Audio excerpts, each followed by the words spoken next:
The Cleveland Browns will receive the football. It's a change to the rules that the teams now can defer with the opening coin toss. Dallas won the toss. They deferred. The Browns will take the football here at the start of the afternoon. So we'll get that early peek into just how healthy Derek Anderson is and how well this offense comes out of the chute. Cindric step toe, waits for it, takes it. Crosses the 25, and he is wrapped up at the 29. And Troy Aikman, this is an offense for the Cleveland Browns. If fans are out there watching this team for the first time in over a year, they need to realize this is a good group up front, and this is a team filled with playmakers on offense. Yeah, the only change up front is they're starting Seth McKinney, who was a backup guard because of the injury to Rex Hadnot in the last preseason game. But you know, you're right. The one question right now, Joe, is that this group really did not get an opportunity to play together in the preseason. Jamal Lewis takes the opening handoff. He was questionable coming in, a game-time decision. Picks up 3. He's been bothered by a bad hamstring, and evidently Dante Stallworth, an addition for this club, is bothered by a bad groin, and he is iffy today. Here's a look at this defense, and this is that 3-4, and this is a side of the ball that's also filled with guys who ended up in Honolulu. And they were a good defensive unit last year, and I think they got themselves better with the addition of Zach Thomas, of course, Pac-Man Jones making the start at corner today. A screen set up, well executed. Jamal Lewis out across the 45, picks up 14 yards, and it's been Lewis twice. He had a big year last year, over 1,300 rush yards, bouncing back from 2 subpar seasons in Baltimore. You know, you come into a game like this against a couple of pass rushers in DeMarcus Ware and then Greg Ellis on the other side, and you start them off with a screen play like that just to make sure that they understand we're not going to let you just pin your ears back and come after Derek Anderson, our quarterback. You're going to have to account for some of these screens. First down at their own 46. Quick setup and throw, and that's their outstanding tight end, Kellen Winslow, good for 6 yards. Boy, everybody, Troy, talks about Kellen Winslow's hands. And when you watch him, even during warm-ups, he almost fans those fingers out, and it's really something to watch him receive a football. Yeah, and I tell you what was impressive to me was at practice. You know, one of the guys there was a teammate of mine, one of the coaches, Alfredo Roberts, and he said he has the work ethic of a guy like Michael Irvin. Well, in my book, you can't give a guy higher praise than saying he works on the practice field like Michael Irvin. Second down and 4. It's Jamal Lewis picking his way through this defense, about a yard short of a first down, a gain of 3.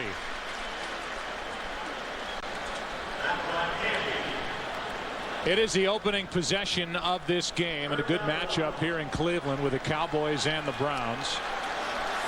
First few plays, a lot of Jamal Lewis, who was iffy with a bad hamstring. He looks okay.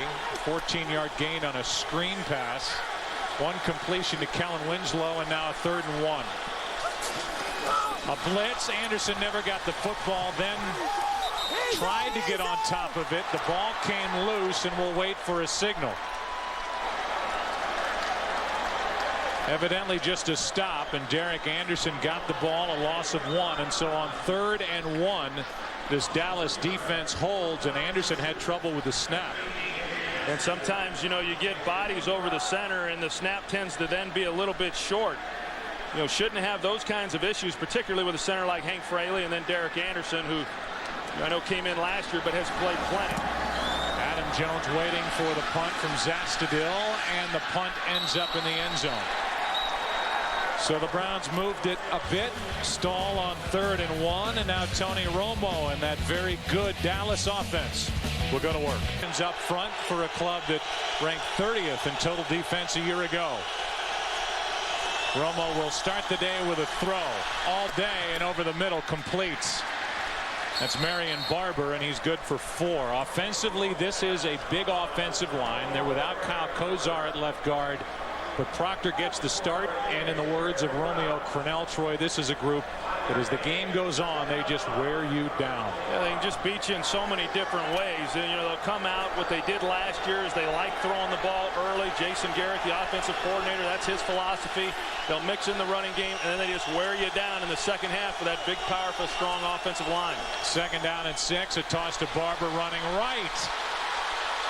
A big lane to run and a 1st down out to the 39-yard line. A 14-yard carry for a guy, Troy, who is going to be the featured man in the backfield for Dallas. Yeah, and when you talk about the offensive line for Dallas, and you're going to see how big these guys are, but also the way that they can run. Marco Colombo comes out, and then you got Leonard Davis, you know, the right guard, who is at 350 pounds. And that just shows you the versatility and the athleticism of these big guys up front. Leonard Davis coming off his first Pro Bowl. Jerry Jones stuck his neck out. Signed him to a big deal coming into last year, and boy, did it pay off. Played brilliantly at right guard. Out of the shotgun, a handoff to Marion Barber. He's already been busy, and that's good for only 1. The defense, Troy, they play a 3-4, and the guy that's anchoring the middle for the Cleveland Browns is Sean Rogers, who we saw plenty of in his time with the Detroit Lions. Well, him along with Corey Williams, they were the 2 big acquisitions this offseason. The Browns made trades in order to bring those guys in. Run defense has been a problem for this team, and they are here in order to help solidify that part of this defensive unit. Felix Jones on the field for the first time with the Cowboys. A toss to Barber, nowhere to go. Back to the line of scrimmage. That's it. 3rd and long. And there's Andre Davis, who had that green box around his headshot when we gave you the lineups. The reason is he's wearing that communication helmet. He has the receiver in his helmet. He will go out. Defensive coordinator Mel Tucker can talk into that helmet, which is a change from any other time in NFL history. Now 3rd and 9.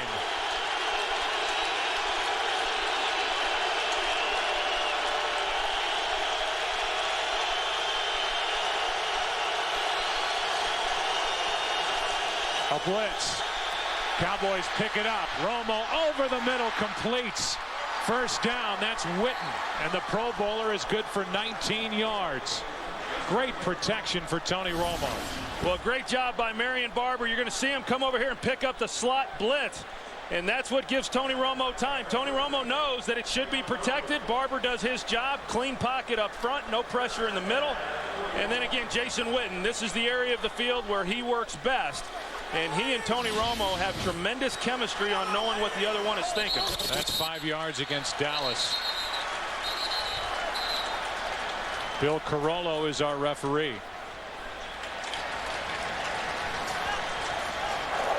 False start. Number 76. Offense. 5-yard penalty. Still 1st down. They get Flozell Adams, but to go back to Jason Witten, 96 catches last year. That led this Cowboys team. Over 1,100 yards receiving, 7 touchdowns. Only Michael Irvin caught more balls in Cowboy history when he hauled in 111 from you back in '95. Romo with a perfect pocket around him, hits T.O., who makes a juggling catch. That thing wrapped around his body, and a flag comes in late. A flag thrown at the very end of the play after a 13-yard completion to Terrell Owens. Now I can tell you, Romeo Crennel cannot be happy about what he is seeing right now with Tony Romo being afforded the time that he is within the pocket. We'll show you Terrell Owens where he lined up at, what he had to do to get to where he got. Play. 2nd down. So they pick up the flag, and there's Romeo Crennel, and here's Terrell Owens. I mean, here he is right here, and look, he's going to have to dodge the linebackers there. He still is able to get all the way to the outside of the numbers. That's a long way to run, and that's the kind of time. And look at this guy. I mean, I know Terrell Owens at times has been criticized for not having very good hands. What a catch he made on that play. So after 1st and 15, now it's 2nd down and 2.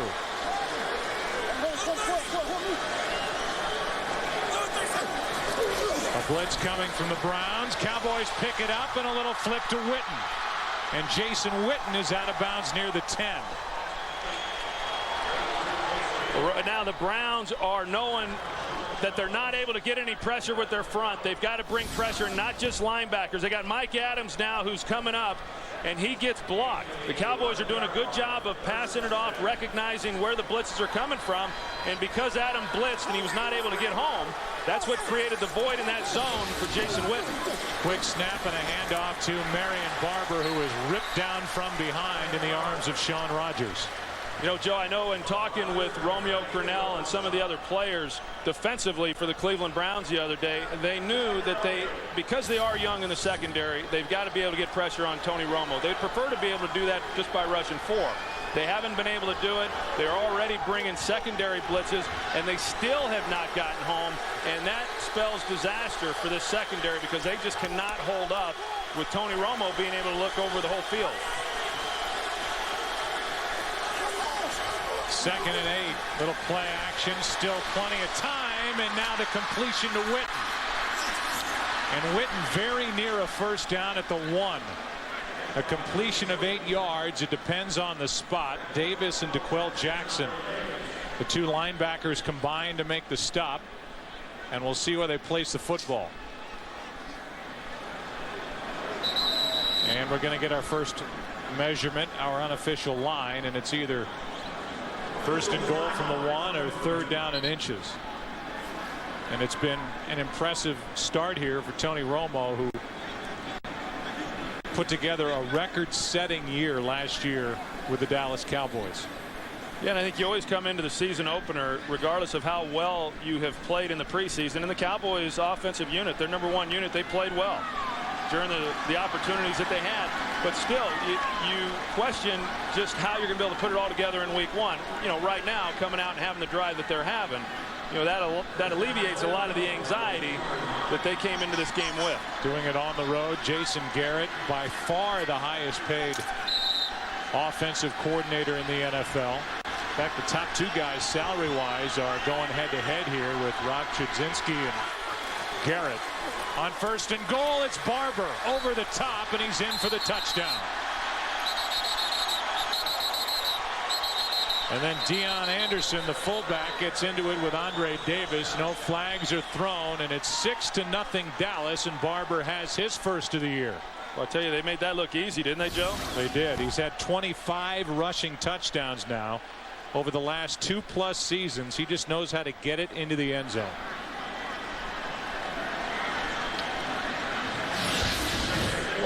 You just see it all across the NFL, Troy. We saw it today. You and I are sitting up here watching games, the early action.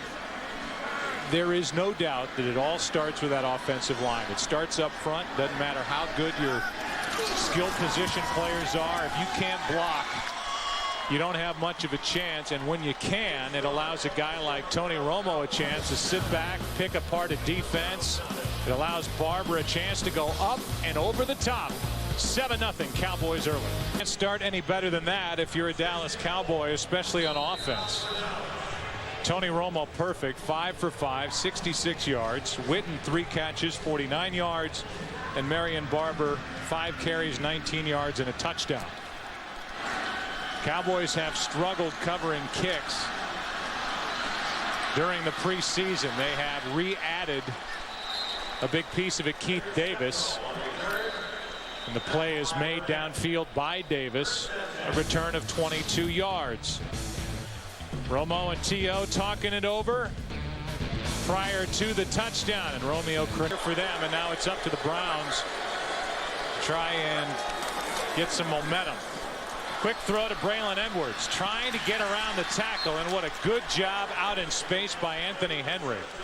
Let's go down to the field and check in with Pam Oliver. Well, Joe, just a bunch of notables out for the Browns today, but luckily for them, running back Jamal Lewis was not among them. The Browns were worried about swelling in his hamstring, and as I walked in with Lewis this afternoon, he said after a night of aggressive treatment, they were able to get the swelling down to a point where he could play. But the hits just keep on coming. A little bit more information on wide receiver Dante Stallworth.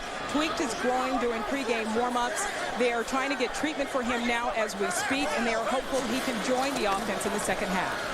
Thanks, Pam. Over the middle, pass is caught by Kellen Winslow. And then dropped immediately by Ken Hamlin, but a good completion from Derek Anderson for 13 yards.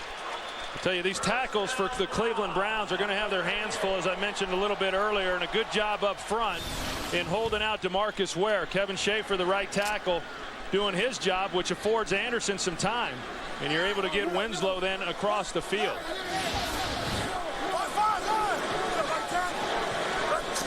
First down at their own 37. Anderson with a pocket, flips it for Edwards, up, and he can't make the catch.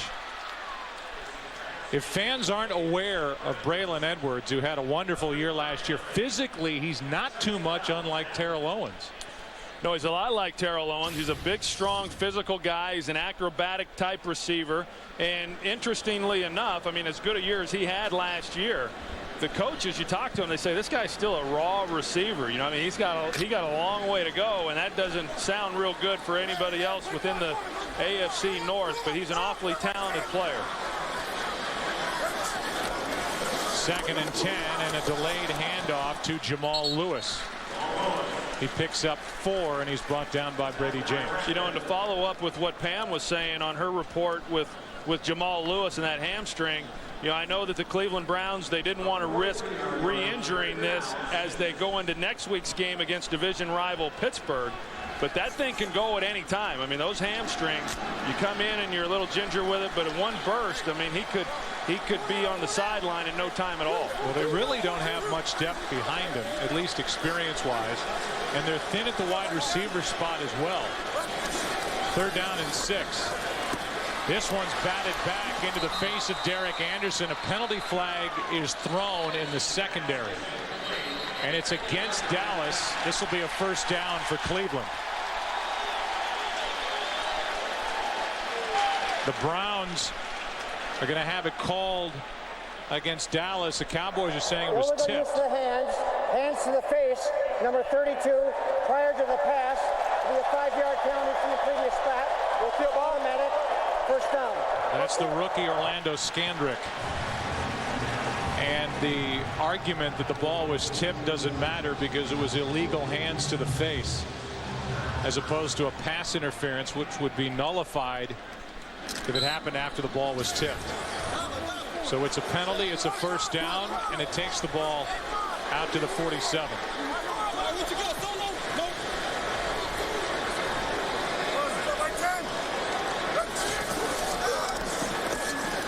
Little play action down the middle. Braylon Edwards drops it right in his hands. Anderson couldn't have put it out there any better, and Edwards could not haul it in. Well, you know, Braylon Edwards, he had the injury there in the middle of training camp. He's missed basically the last 2 weeks. Has had very little conditioning. Even here, it didn't look like he was running at the speed that he's capable of. But having said that, I mean, that's a ball that Derek Anderson drops right in there. I think that's just a product of not having been out there, going through the reps, getting the work in practice. He had a lacerated heel August 9th. His teammate, Dante Stallworth, cleated him when they were messing around after practice. And if you talk to the Browns, they'll say we were lucky that it didn't sever any tendons, but it held him out. And so, as Troy said, he's barely had any work, and the one issue was conditioning. You can see him huffing and puffing right now. Yeah, and he talked about it, as did the coaches, that conditioning could be a problem, and your adrenaline's going, and in the season opener, it's generally difficult for a lot of players to try to catch their breath. But when you've missed 2 weeks of conditioning, you know, because of that injury, we're witnessing that right now. Edwards in the slot. Steve Sanders at the top of the formation. It's 3rd down. Anderson throws for Kellen Winslow. First down inside the 35. 18 yards to Kellen Winslow on 3rd down. Well, we knew coming into this game that the Browns were going to pay a lot of attention to DeMarcus Ware. You can see Joe Thomas there at left tackle, Jason Wright, the 3rd down back, giving him a chip, slowing him down, trying to present a little bit of time there for Derek Anderson, and a good job of just sticking in the pocket.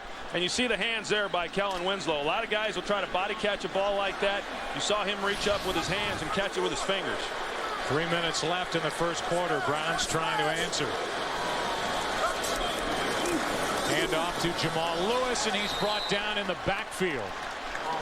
That was Spears who got in there and made the play, and a loss of a couple on first down. I tell you, the Cowboys, that's what they want to see from Marcus Spears. He was a first-round pick right after they took DeMarcus Ware a few years ago, and we know what DeMarcus Ware has done. He's made a few Pro Bowls. Marcus Spears, on the other hand, probably hasn't quite lived up to the billing, but this has been his best training camp, and if he can get that kind of push from that position, that's going to help this defensive front, and it's going to help this run defense. Second down and 13.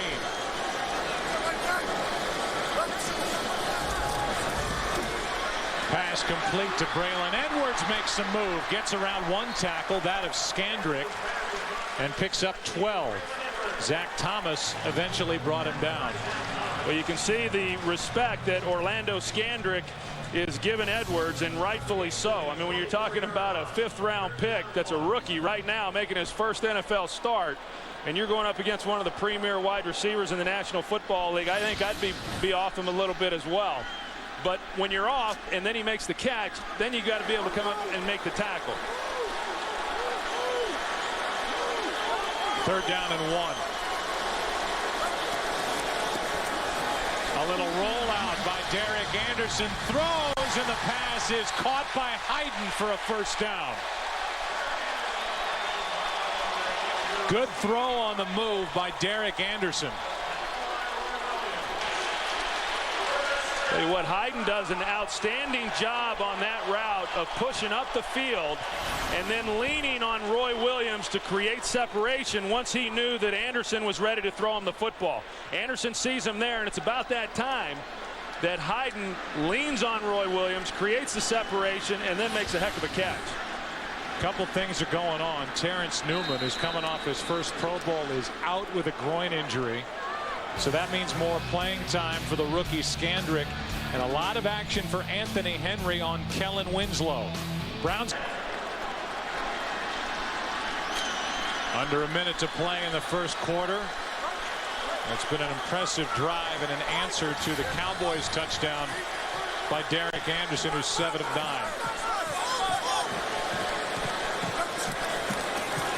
Hand off to Jamal Lewis. And Lewis is brought down by Bowen, a gain of 2. Let's go to Kurt Menefee for a game break. Well, speaking of gains, this is a big one for San Francisco's Frank Gore. The new slimmer, trimmer Gore breaks through the line and takes it 41 yards against the Cardinals. And San Francisco takes their first lead of the season, 7-3 in the first quarter. Back out to Cleveland and Joe, Troy, and Pat. All right, Kurt, I'm going on record. That's my pick in the NFC West, the 49ers. I thought March was their offensive coordinator. What the heck is Frank Gore getting the ball running it? For more info on that game or more information on the NFL, go to foxsports.com. And the whistles and flags prior to the snap, and the officials look at each other. Browns are saying that the Cowboys came across. Cowboys saying they were drawn off. Encroachment, 95, defense, 5-yard penalty, second down. That's Tank Johnson, and that's some fire from Wade Phillips here in the opening quarter of the season.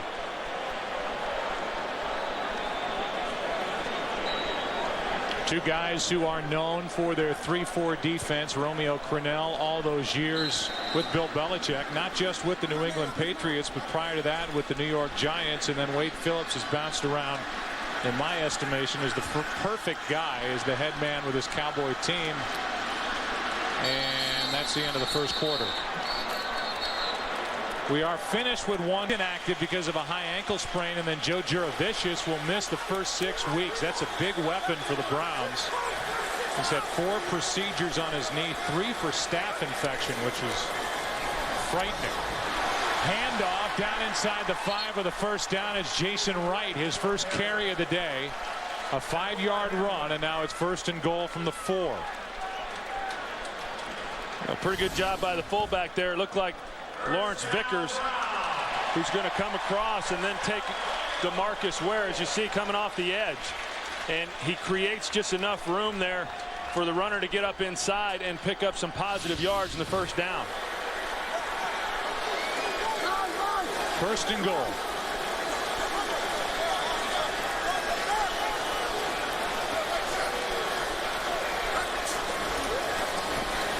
Flip, Edwards, and out of his reach. Some contact there, but the pass well over the heads of both Braylon Edwards and Anthony Henry, who's out on the edge. As we said, though, Troy, this is going to be a day where Henry, for the most part, is going to be in charge of trying to slow down Kellen Winslow.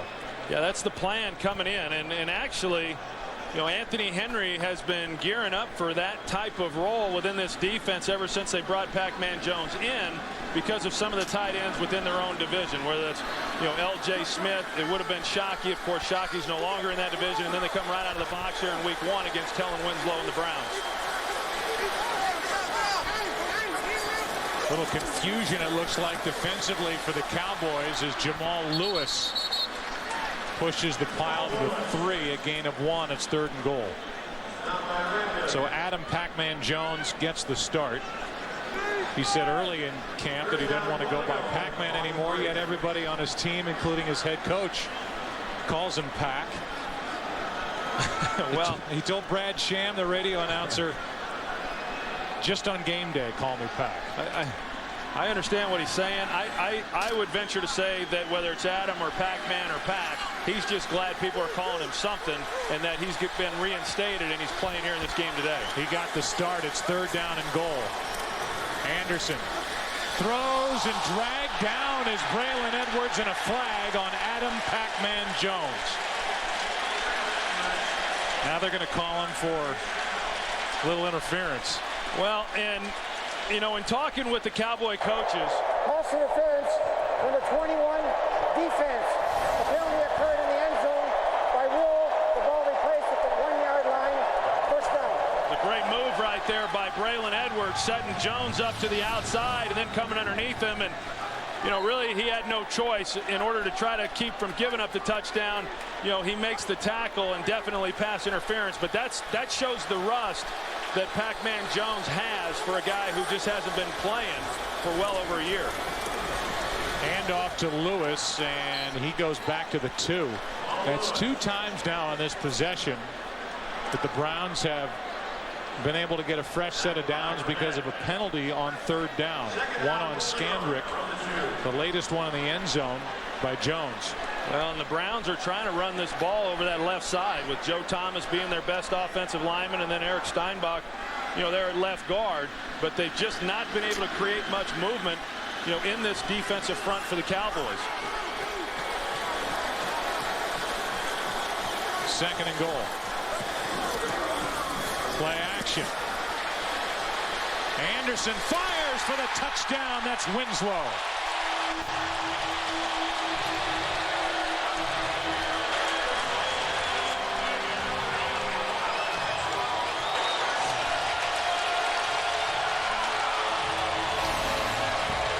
Well, they go play action. They move Kellen Winslow in an attempt to keep him from getting jammed at the line of scrimmage, but Hamlin still gets his hands on him, and then he lets him go. I don't know if that was Henry, who maybe should have came up and picked him up, or whether Ken Hamlin should have stayed with him.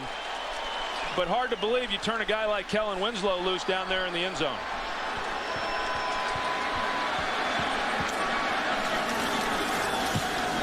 Well, that was almost blocked. Dawson knocks through the extra point in a drive that took just under 9 minutes.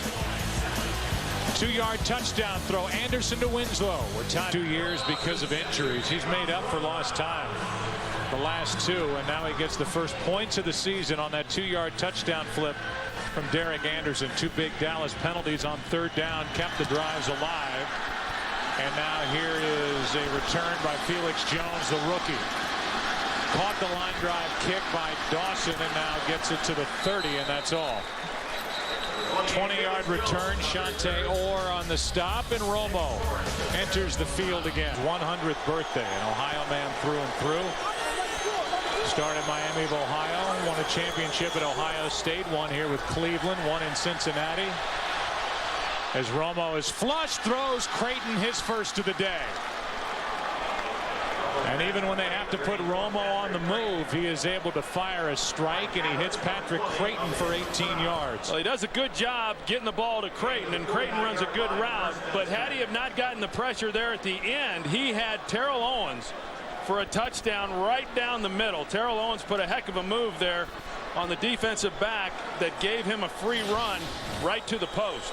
That's Mike Adams who made the stop. He's getting the start at free safety in place of Brodney Poole, who's out with a concussion. Third concussion in his 4-year career for Brodney Poole. Penalty flags on the play as Barber picks up a couple over the right side. And it's a false start.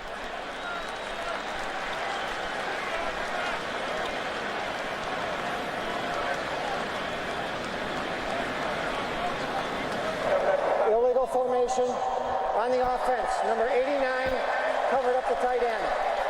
5-yard penalty. Well, the Cleveland Browns were the third most penalized team in the NFL a year ago. They have not been called for an infraction yet. Dallas now has been flagged 5 times, 2 big ones on defense, when the Browns put together that basically 9-minute drive to tie the game.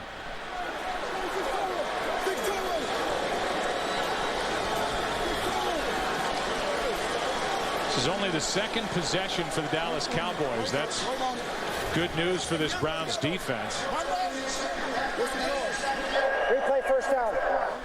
So they'll march it back 5 yards. Replay first down. It's 1st and 15. And that's one way to try and keep this game within reach with this good Cowboys offense. Keep them off the field, and that's what that last drive did by Cleveland. Yeah, not only keep them off the field, but then score touchdowns like Cleveland did in order to keep pace with this Cowboys offensive attack. 1st and 15 and a delayed handoff to Marion Barber. Great blocking out in front of him. He does not go down easy. And he's inside the 35 to the 33. Good for 22 yards. Yeah, normally when you see Marion Barber make these types of runs, it's after he's broken about 4 tackles, but there was nobody there. You see, he's through the line. He's 15, 20 yards up the field before anybody even gets close to him. You know, so much has been made, Troy, about his running style. It's been something that's been a focus by the media in Dallas, that he seeks contact, and that will therefore cut short what could be a very good career at running back for the Cowboys. Out of the shotgun, plenty of time, and coming across the field is Tony Curtis, who was flipped down to the 25-yard line, a gain of 7. I just think that shows you some of the maturation of Tony Romo. They spread everybody out, and then he has the patience in order to find the open guy. And, you know, as you can see, it's going to be a long day. Already has to a certain extent for this Cleveland defense.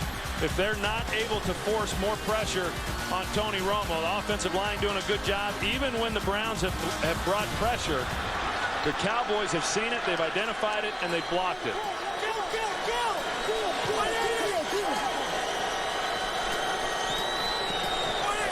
Second down and 2. And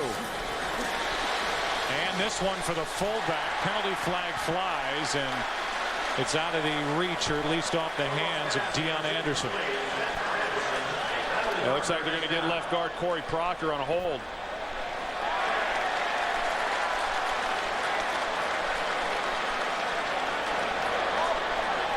Get the call from Bill Carollo, and here's the 6th infraction. Holding. 71. Offense. 10-yard penalty. Replay second down.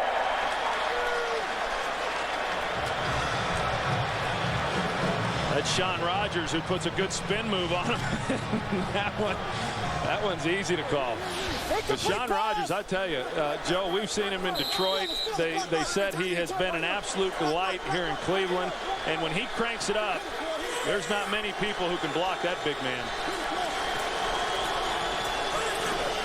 Blitz coming from the Browns. Cowboys pick it up. Romo all day. T.O. Too easy. Touchdown.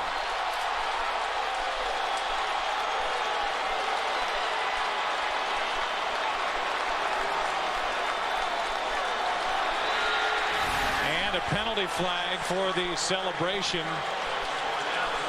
Well, you see the linebacker blitz there. DeQuell Jackson comes up the middle, and again, it's blocked up. There's plenty of time. But look on the back end. You got Terrell Owens in the slot, and the play there, that was Brandon McDonald in coverage, and they just look a little bit lost once they get threatened by Terrell Owens in the secondary. After the play was over, unsportsmanlike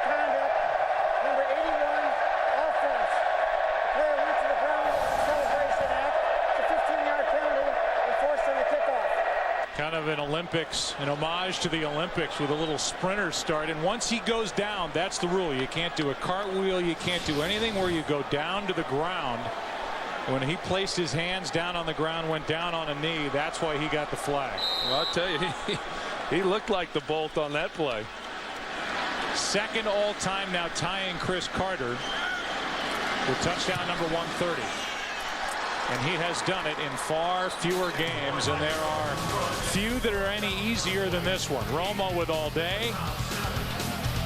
Owens behind the defense. He got the flag, but he got the score, and it's 14-7 Dallas.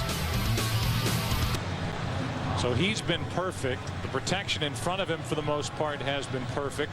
And if the quest for this Browns defense, Troy, was to get pressure with the front seven to take the pressure off that young secondary, that has not happened. No, it hasn't. And I know in talking with Tony Romo, he said we practice at such a high pace and a high tempo that the games are a lot like practice. Well, even more so here today because Tony never gets hit in practice and nobody's gotten near him here in this first half. But after the penalty against Terrell Owens, Folk has to kick from the 15, so the Browns should end up with very good field position.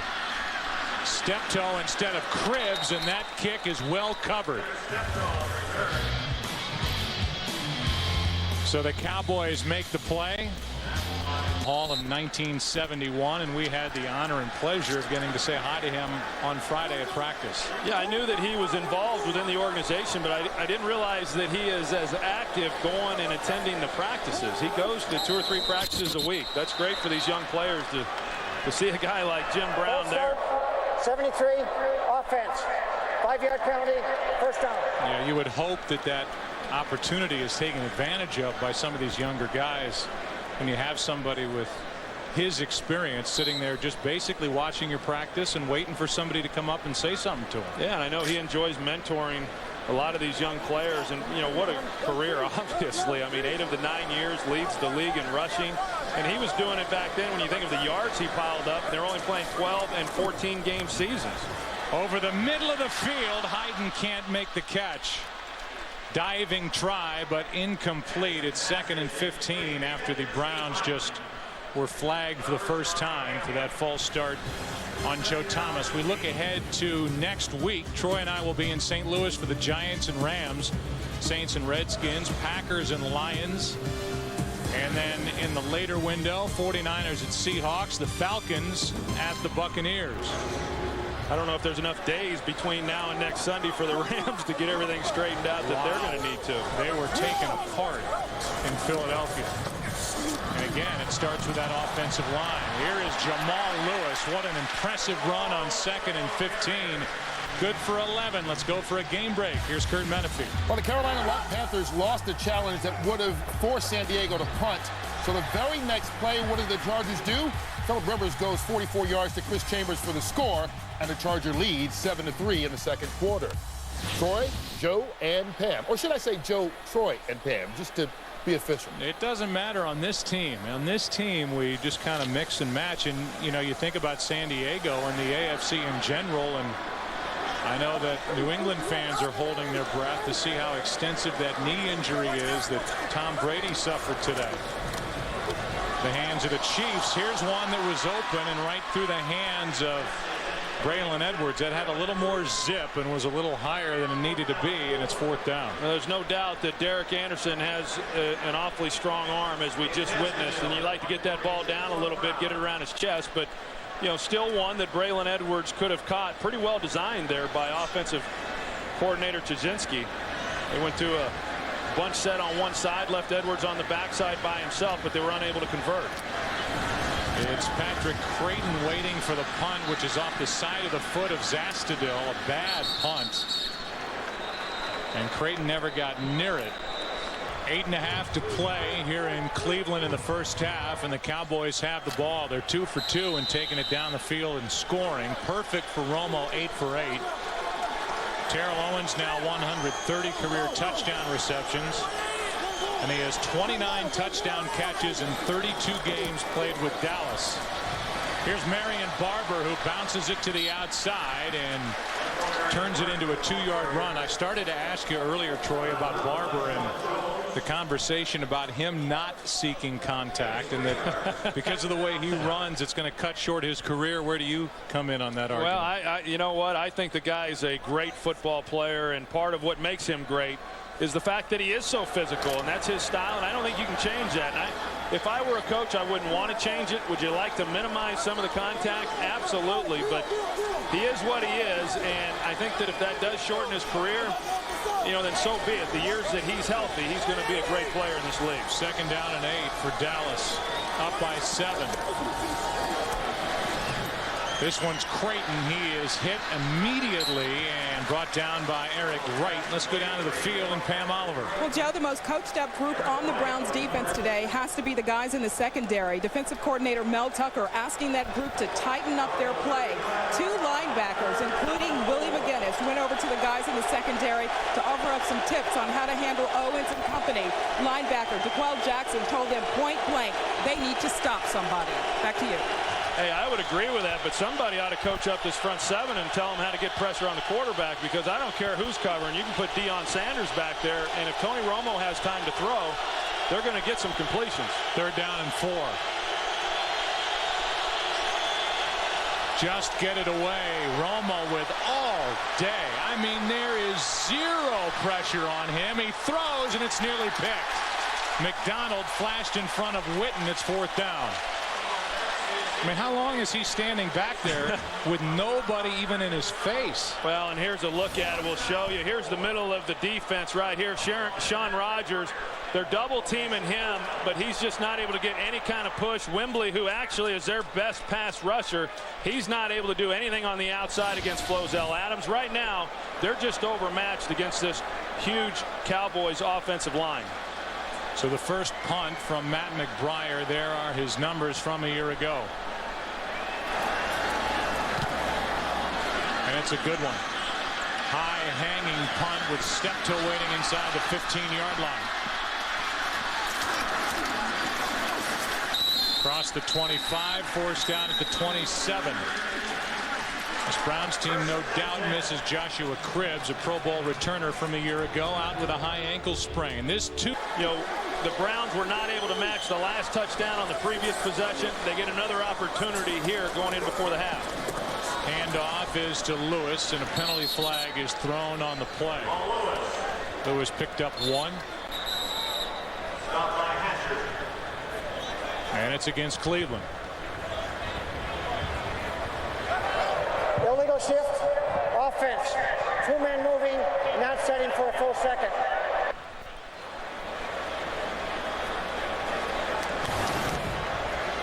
So that's a 5-yard penalty, and the Cowboy players are looking to the sideline. They'll accept it. And it'll bring up 1st and 15. Here the Browns offensive leader's pretty good for Derek Anderson. And if you don't know his story, the guy who was not the opening day starter a year ago. Browns came out and were taken apart by the Steelers week 1. 34-7 was the final. They put Anderson in. The Browns finished the regular season winning their last 7 at home. That was Braylon Edwards. Troy circled, and this duck floats out of bounds as Anderson was hit as he let it go. Both Tank Johnson and Zach Thomas were there for Dallas.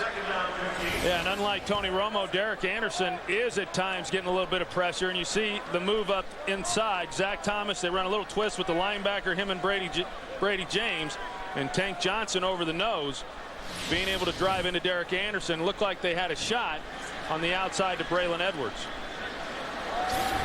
Anderson getting his first game action. He did not play in the last 2 preseason games because of a concussion against the Giants. Threw 5 picks in his last 2 games last year.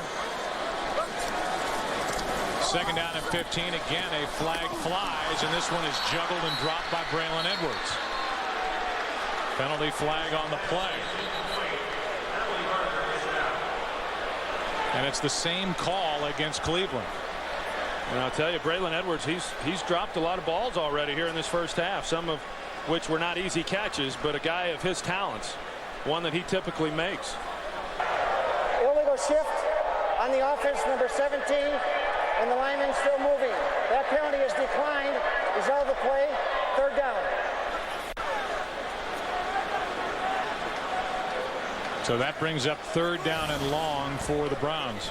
Yeah, and here's Kellen Winslow at the tight end position, and the shot that he takes right there by Brady James, that very easily could have been called, and he's probably going to see that each and every time he comes off the line of scrimmage. They want to be physical with him, but they've got to do it a little closer to the line of scrimmage. On 3rd and 15, Anderson has time, comes underneath, and Pac-Man Jones almost got his first. Flashed in front of Jason Wright and almost had a walk into the end zone. Yeah, not a good decision there by Derek Anderson. When you're talking about having to get the ball down the field, even if they had been able to complete that pass, they don't pick up the first down, and it's a dangerous throw late into the flat with a cornerback who's cluing the quarterback. And had he have caught that, it's a touchdown Dallas. Jones gets the chance now to return the punt. A special teams weapon, no doubt, that they added when they made the deal with the Titans to get him. Much better punt by Zastudil, but room to run. And Pac-Man Jones got near the 35, then went backward, and they'll mark him down at the 31. We take a walk down memory lane and check in with Brian Sipe.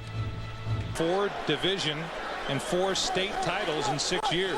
And Jason Garrett, the offensive coordinator for Dallas, who grew up here in the Cleveland area, went to high school. His favorite quarterback when he was a youngster was Brian Sipe, and that's why Jason Garrett wore the number 17 throughout much of his career. On first down, Tony Romo with plenty of time. Finally runs out of the pocket and hits Jason Witten, who's out of bounds at the 45. I mean, it looks at this point like, you know, here's a guy in Romo who's barely getting any pressure whatsoever, and the offensive linemen for the Cowboys look like they're just looking for somebody to block.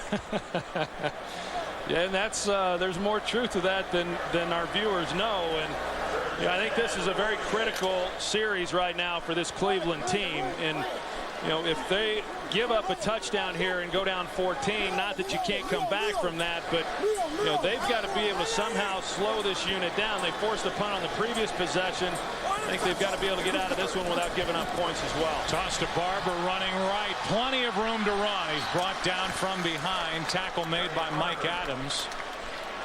And Marion Barber has a quick 12 and another first down. Yeah, and you just kind of wonder, Joe. I mean, you were around as I was over the last couple of days and hearing the comments and seeing what different players and coaches were saying. And you know, it almost seemed like they were building in a lot of excuses in the event that they didn't come out and play well, and talking about they had Pittsburgh next week, a divisional game and an important game.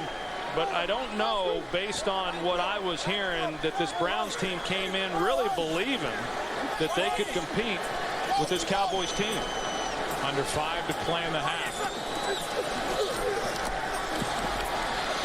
All day, pass is dropped to Witten, and that's a rarity. Started to say complete. He was open. The ball was laid in his lap, and Witten smacks himself in the chest and says, my fault. Yeah, he'll beat himself up for the whole week on this one, because you're right, he doesn't normally have these types of drops. A really good route. He's as good a route runner as there is in the National Football League at the tight end position. Does everything well, pushes to the outside, gives Romo a nice lane.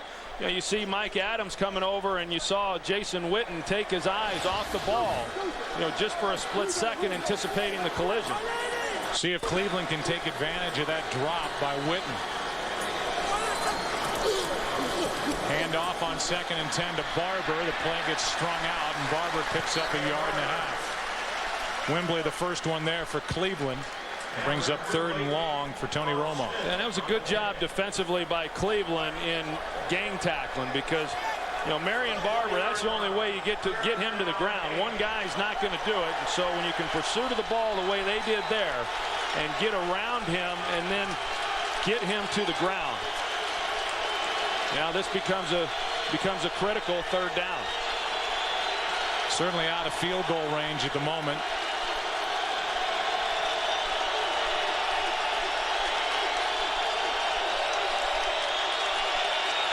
Third down and 8. Romo has to pull it back. Backpedals, fires to Barber. Makes a move in the open field, has a first down. Patrick Creighton with an important block during that run after the catch by Barber and a gain of 13.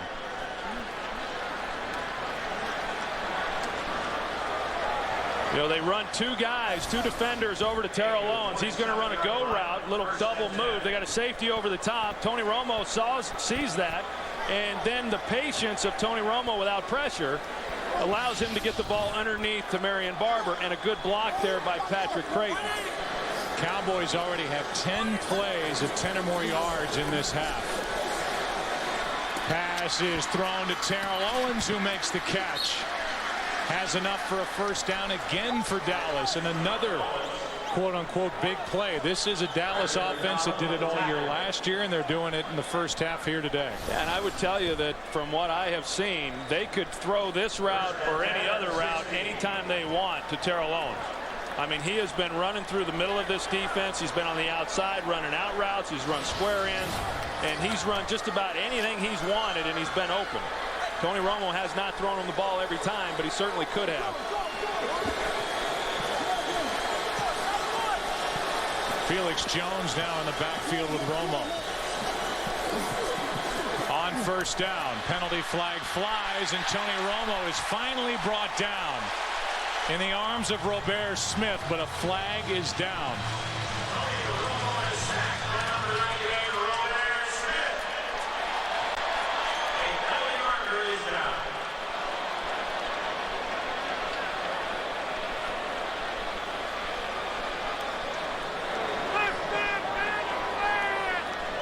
Just over 2 minutes left in the half. Dallas leading by 7 and moving inside the red zone again. Illegal use of the hands to the face, number 22, defense. It's a 5-yard penalty from the previous spot. First down. Brandon McDonald, the young corner. Yeah, and he had safety help, so he's trying to get physical here with Terrell Owens and keep him from getting off the line. You saw the headgear go back. A pretty easy call. Sean Rogers trying to get some pressure in the middle. I've always wondered how the helmet I know how tight my helmet was, and for those that are at home and played Pop Warner, I mean, it rips your ears off trying to get a helmet off, and at times you see these helmets just come flying off at the professional level. 2 minutes 18 seconds left, and after that penalty it brings up a first down at the 11. Cowboys have been forced to punt only once, and Romeo Crennel cannot like what he sees from his defense, particularly up front here in this half at all. Cowboys could let it go to the 2-minute warning if they want. And they will. What a start for this Dallas offense, averaging 9.9 yards per play. Yet on the scoreboard, it's only a 7-point game. See if Cleveland can hold Dallas out of the end zone. First down, 2 minutes left from the 11. Perfect pocket over the middle. It's tipped by Andre Davis. And incomplete. Terrell Owens, the intended receiver, and Davis got his hand on it. They're going to see Terrell Owens. He comes in motion, and then Tony Romo thinks that he's going to stop in the pocket. Right here is where he thinks he's going to hold in that zone, and that's when he turns it loose. And you can see there's a little indecision there on Terrell Owens' part, and he goes in behind that linebacker. That should have been an interception. Yeah, I was just going to say it was more than just a hand. It was right into the chest of Andre Davis. Incomplete. 2nd and 10, Marion Barber. Down to the 7, picked up 4. DeQuell Jackson on the tackle for the Browns, and that brings up 3rd down. Well, if at this point the Cleveland Browns can hold the Cowboys to only 3 points, I mean, that's going to be a very successful possession on their part.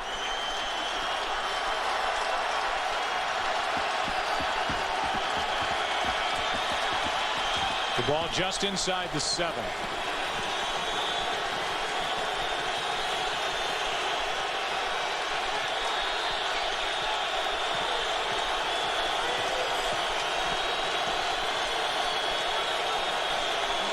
Quick set up and throw. The pass complete. No signal of a touchdown. They're going to call Terrell Owens down shy of the end zone, but he has enough for a first down. Boy, it looked like Owens got in unless the knee went down before that last thrust into the end zone. Let's take a look. His knees are up. And he looks like he's into the end zone to me. From what I just saw, it looked like he was in the end zone. He was on the back of McDonald.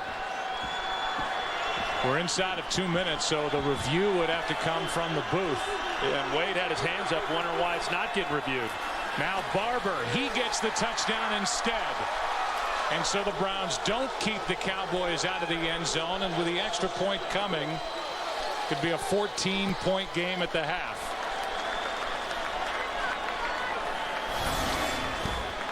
They're going to work off this left side, just a straight handoff off tackle. Marion Barber. And you can see right there, you've got DeQuell Jackson. He's the one guy who's unblocked, and he has a chance to fill the gap and then make the tackle. But he was late getting there, and once you're late and not square on Marion Barber, you're never going to get him on the ground. About 30 touchdowns in the last 32 games for Marion Barber. And a penalty flag flies on the extra point. Say that again. 30 touchdowns for Marion Barber in his last 32 games. It's incredible behind this big offensive line. Illegal formation on the defense. Nose guard 92 lined up over the center. It's a 5-yard penalty. Will be accepted and enforced on the kickoff. Point is good. So now they've been together. Of course, Corey Proctor making his start today. You know, and he's the new guy in the group. But I know that Cleveland Brown fans thought that, well, with some of the things that we've done up front with Sean Rogers and Corey Williams, that we're going to be much improved. So far, they've just not shown that. Now, as we go into the second half, as was the case last year with the Browns, it comes down to the offense. I mean, if they're going to win games, the offense has to be able to score a lot of points. We talked about that coming in, and that's how it's unfolded. They've got their work cut out for them here in the second half. Yeah, and as you said, coming on the air, I mean, if you're the Cleveland Browns, you have to hope that this is a high-scoring day. You have to hope that you do your part on offense, and so far they have not. Derek Anderson, he's had a couple of drops on the outside. Braylon Edwards trying to work his way back into game shape, but you know, there's not much time left here. They're going to have to answer at some point. Yeah, and Derek Anderson is doing it with, you know, Jamal Lewis, who's not 100%. He comes in with the hamstring. He has not been overly effective running the football, so it's going to come down to this passing game, and then that puts added pressure on the offensive line, giving him some time. Squib kick that gets away from Lawson, who is just content to fall on top of it back around his own 10. 25 seconds left in the half before we present to you the Visa halftime show. And you know what comes on that. Kurt, Terry, Howie, Michael, and Jimmy have all the scores and highlights. The Fox Sports ticker will keep you updated with up to the second stats. We already knew that on Thursday the New York Giants took care of the Washington Redskins, and now as the finals have started to filter in, a lot to talk about in this opening weekend of the NFL season. Yeah, and as is the case almost every year in the season openers, there's always a few surprises. As you know, teams that maybe you didn't quite expect to come out and play as well as what they did. We had a couple of those here today. But, you know, for the last several years, 5 teams have made the playoffs that didn't make it the year before. It'll be interesting to see who those will be this year. Yeah, that's happened 12 years in a row. I mean, that's the very definition of parity, as Jamal Lewis carries it for 7 yards. 5 teams have qualified for the playoffs that did not. Now Jimmy is looking pretty good on offense. Well, Troy Aikman and Joe Buck talked about it this first half. With that big offensive line, if you don't put pressure on Tony Romo, he's just going to eat your lap. 15 first downs, 239 total yards. You have to come up with some blitzes. Now, I know that's one-on-one against Owens and Witten, but you have to come up with some blitzes that they cannot protect. Got to put some pressure on Romo. As Michael knows, John Fox wants to pound people. He wants to pound people. He brought Dallas 4 possessions, 3 touchdown drives of 80 yards, 69 yards, and 69 again. 239 total yards, averaging 8.9 per play. Jason Garrett, the offensive coordinator, and Tony Romo, they have a terrific relationship, and I don't know if Romo could be in better hands.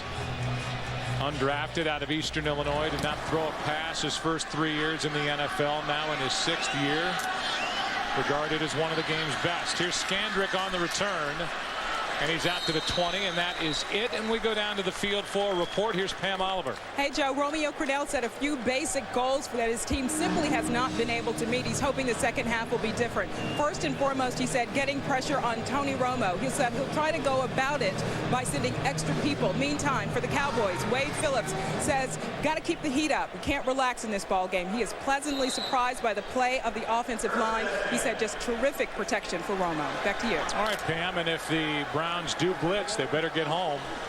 Yeah, which they did not do when they brought extra people early in that first quarter.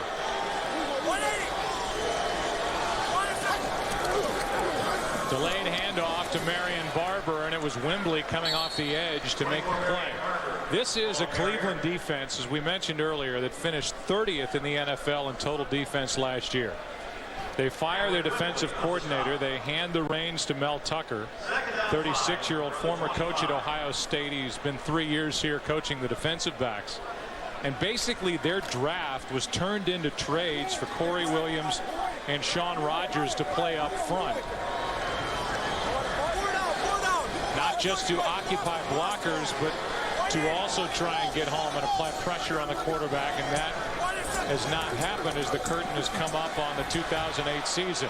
Here's Terrell Owens. He turns his head, makes the catch, brought down immediately, and it's going to be a flag, it looks like, against Terrell Owens. It is. Offensive pass interference. And just as you said that they needed to get pressure on Tony Romo. Pass interference, 81, offense. First, we'll take a look at the penalty with Terrell Owens as he's going vertical up the field. You can see him threatening the defense there in the right hand. He pushes to get the separation there on Eric Wright, and then there he is right there, Shaun Rogers. He's able to get by Proctor, and he put a big hit on Tony Romo, and that's the first time I've seen Tony Romo on the ground today. And they had the big body, 355 pounds of Shaun Rogers laying on top of him at the end of the play. Well, I think that's why when Pam Oliver said that Wade Phillips said he was surprised with the play of the offensive line, I mean, they were expecting a real challenge with Shaun Rogers over the nose as well as Corey Williams there at the defensive end position. Had not shown it until that last play. Play clock at 3, and a handoff is to Barber. Andre Davis makes the play. No gain. As this Browns defense tries to make a statement coming out after halftime. We look ahead to Fox Saturday Baseball Game of the Week. And the matchups, which includes that very good one. Could be a playoff preview. The Brewers and the Phillies. Phillies beat the Mets today. The Cubs lose again to Cincinnati. Arizona leading at LA. 3rd down and 15. That's Terrell Owens. Romo in trouble. Throws it away.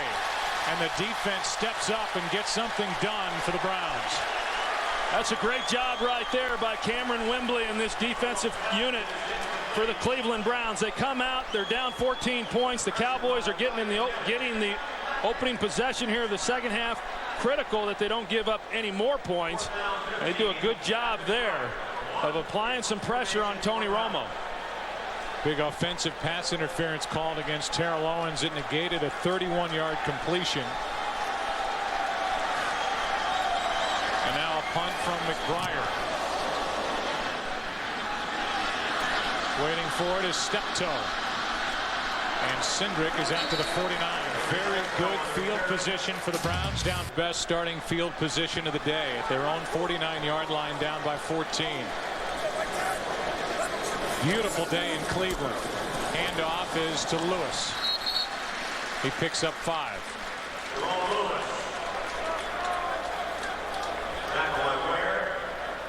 Take a look at the Browns offense today. They went on a 16-play drive that covered just under 9 minutes, 66 yards for their touchdown drive. And other than that, not much. Yeah, and a lot of those 4 drives where they didn't really do much with them were, I don't know, so much had to do with what the Cowboys were doing defensively as much as, you know, the penalties that they had offensively and then drop balls. Hand off to Jamal Lewis, pushes the pile forward, and he's a yard and a half shy of of a first down. Talked about that year for Brian Sipe in 1980, and there are some in the area who will tell you that there hasn't been this much preseason hype for the Browns since 1981. It didn't go well that year. They were 5-11. This is a Browns team that'll be on during prime time 5 times this season. Romeo Crennel and this group coming off a 10-6 year where they just missed going to the playoffs. Yeah, and that's the challenge for teams like Cleveland. You have a good season, and then you got to be able to come back with another one. And oftentimes we don't see that. A blitz coming from Dallas, and this one thrown out of the reach of Braylon Edwards. Zach Thomas was coming on a blitz right up the gut, and Anderson had to let it go and threw it too high and out of the reach of Braylon Edwards. Well, that's a tough offensive series for Cleveland, for them to get the field position that they got and then run the ball 2 straight times to Jamal Lewis and get good yardage and not being able to convert on 3rd and then be forced to punt and get no points out of that drive. Zastudil hangs it high, and that ball's on the ground. Adam Pac-Man Jones couldn't come up with it cleanly, and we'll see who comes out of the pile. It stays with Dallas. Even though the Browns have the football, they waited to see who was going to come away with it.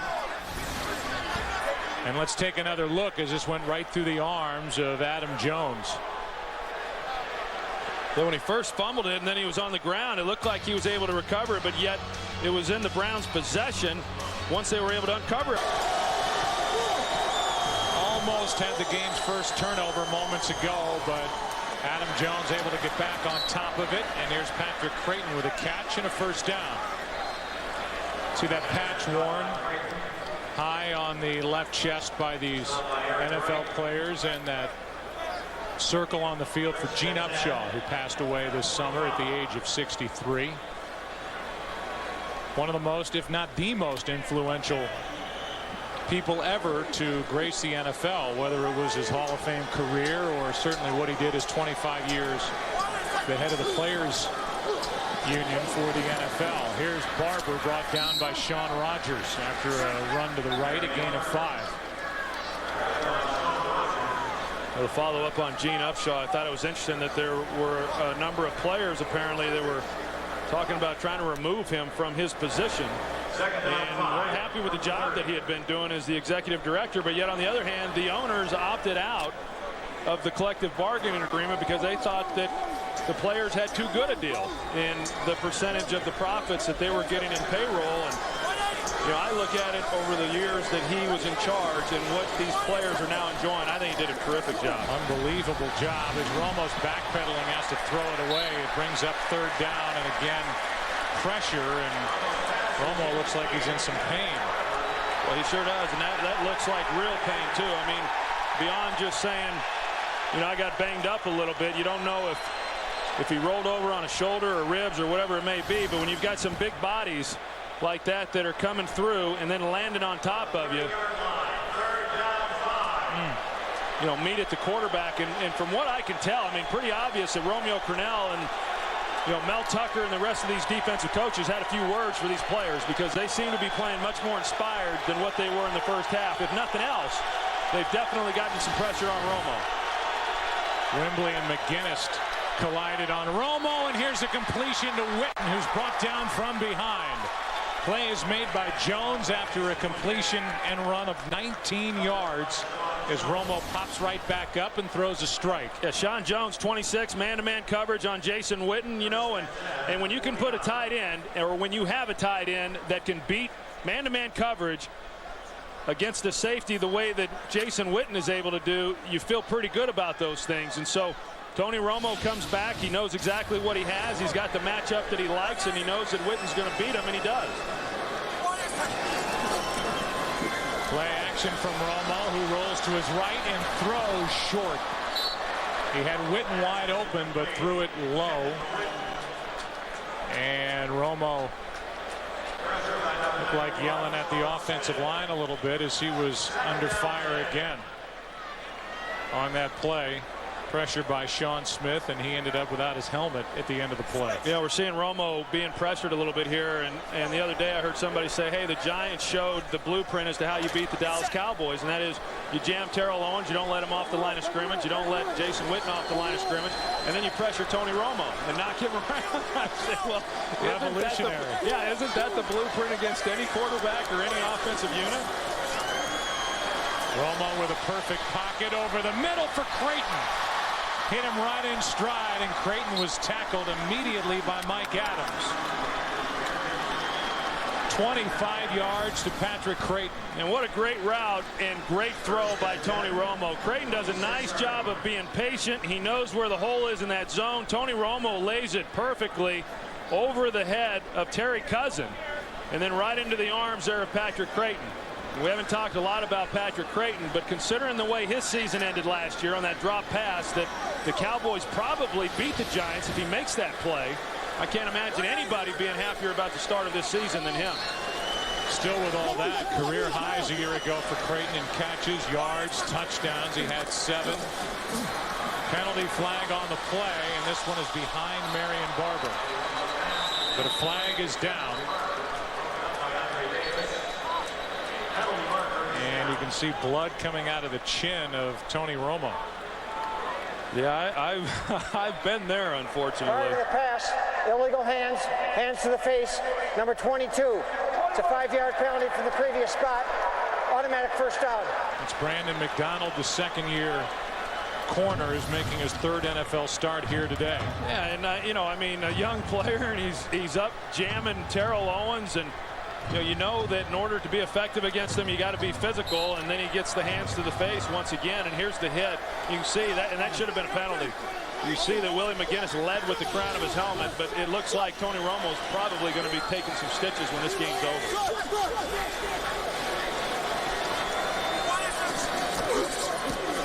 On first down, Barber gets it just inside the 20, picked up a yard. Andre Davis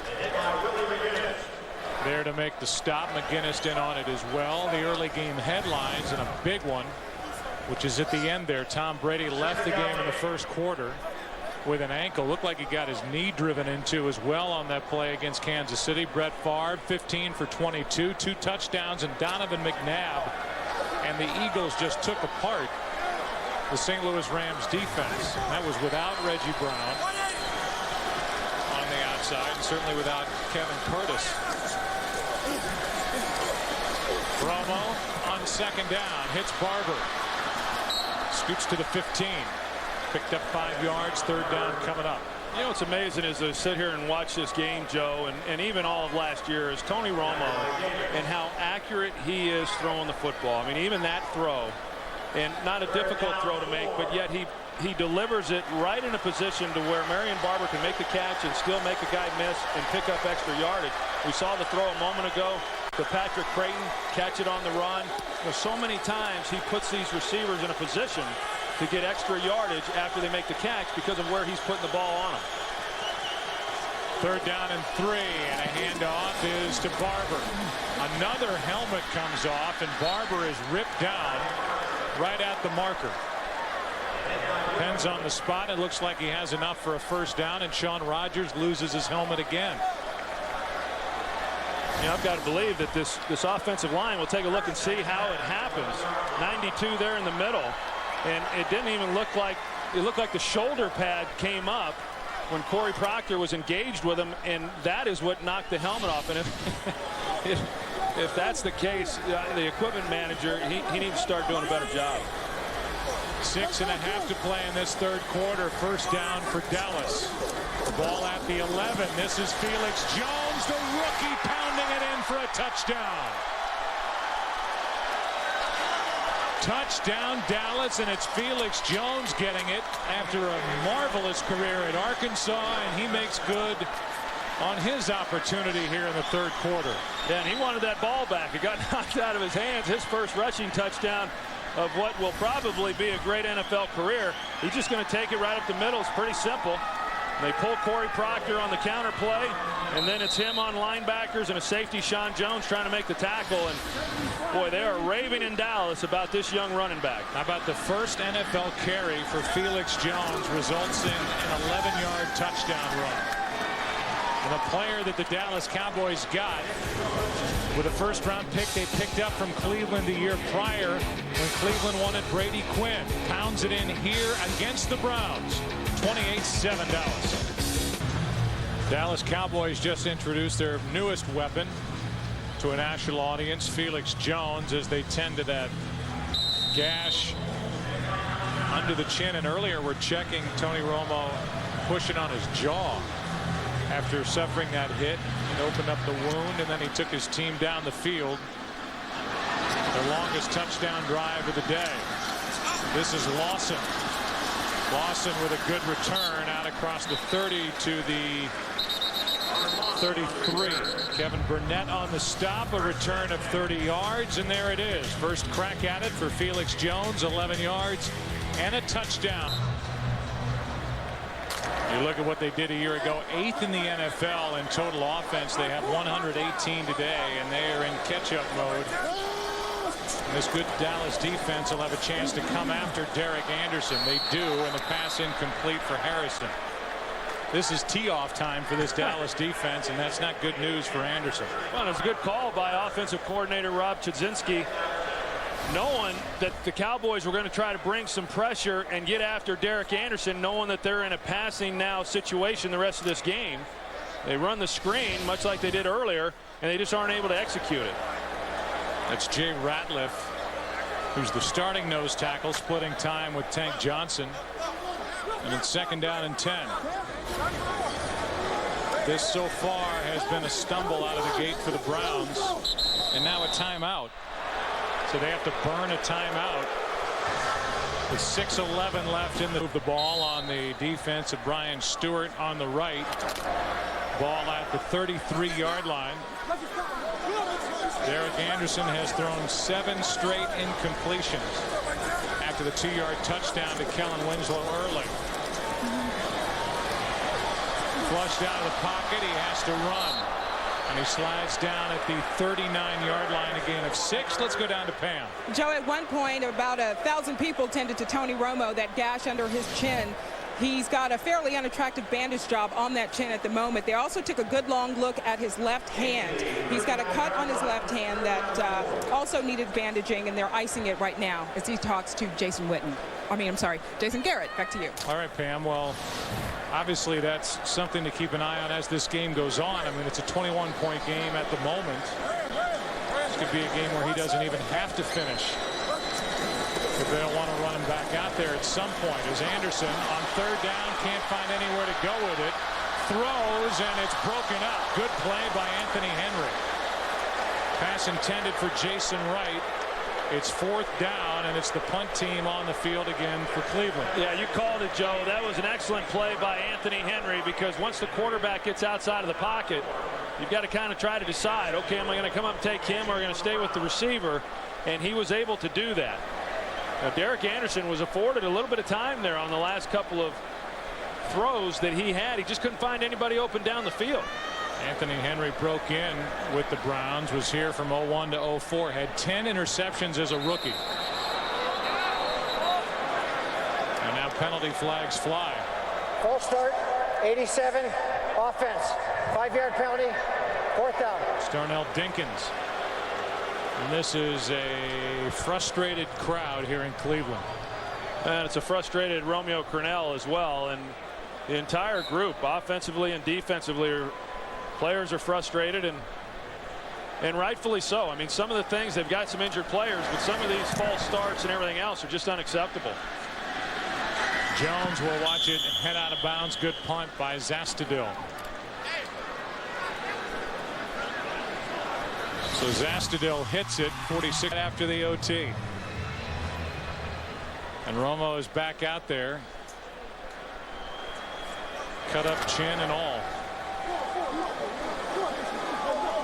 First down at their own 20.